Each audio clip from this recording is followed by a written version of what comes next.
મારે ભાભર શહેર અને ભાભર તાલુકાને અને મારા નગરજનોને મત વિસ્તારને મારી એક અપીલ છે કે મારું થોડું વિડીયો ધ્યાનથી સાંભળજો.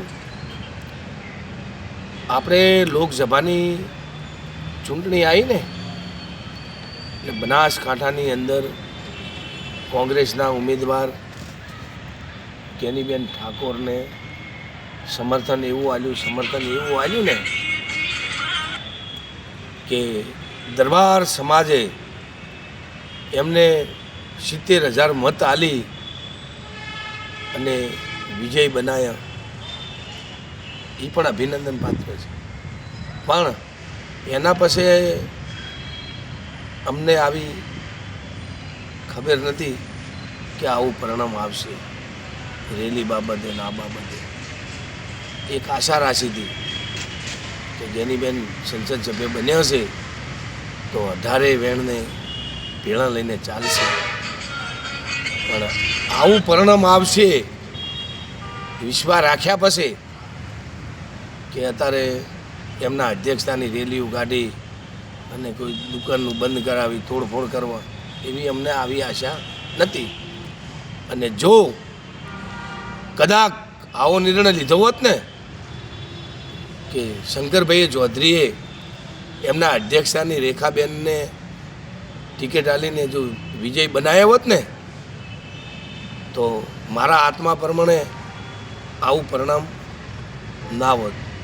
શાંતિસર ધંધા કરો અને કોઈ પણ આવી પરિણામ ના હોત.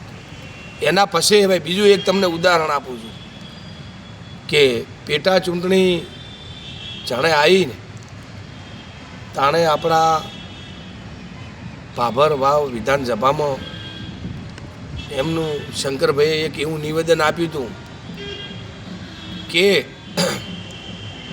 શંકરભાઈ કે મારી એક વિનંતી છે કે આ આપણે સ્વરૂપજી ઠાકોર નથી લડતા પણ હું લડું છું અને મારી તમે આબરૂ સાચવજો તો ભાભર શહેરની અંદર શંકરભાઈની આબરૂ સાચવી અને દરબાર સમાજના આગેવાનો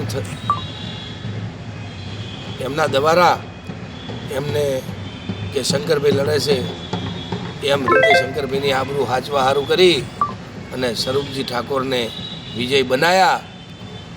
અને જે મત આલ્યા છે ને દરબારાની એમને પણ આવી આશા નથી કે સ્વરૂપજી ઠાકોરના અધ્યક્ષસ્થાને રેલી નીકળશે અને આવું નાના મોટા બ્રાહ્મણ સમાજ, નાઈ સમાજ, રાવળ સમાજ, પટેલ સમાજ, પ્રજાપતિ સમાજ, 18 વેણું માળી સમાજ એમને આવી આશા નથી કે આવા પ્રતિનિધિ ભારતીય જનતા પાર્ટીના ધારાસભ્યને અધ્યક્ષસ્થાને અને સંસદ સભ્યના અધ્યક્ષસ્થાને રેલી કાઢી અને દુકાનોમાં આ બધી તોડફોડ તમે વિડીયા જોજો. પણ સ્વરૂપજીને તો મત આલ્યા જ નહોતા.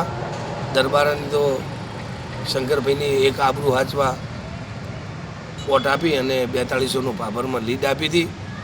અને શંકરભાઈને પણ હવે મારી વિનંતી છે કે આવા કેટલાય પ્રતિનિધિઓ જતા રહ્યા છે 182ની અંદર કોઈ એવો પ્રતિનિધિ ના હોય, સંસદ સભ્ય હોય કે ધારાસભ્ય હોય, એમને તો વિસ્તારમાં શાંતિસર વાતાવરણ ડોળાયની એ રીતે એમનું ધારાસભ્ય કે સંસદ સભ્ય હોય ને એમની આ રીતે પોઝિશન હોવી જોઈએ.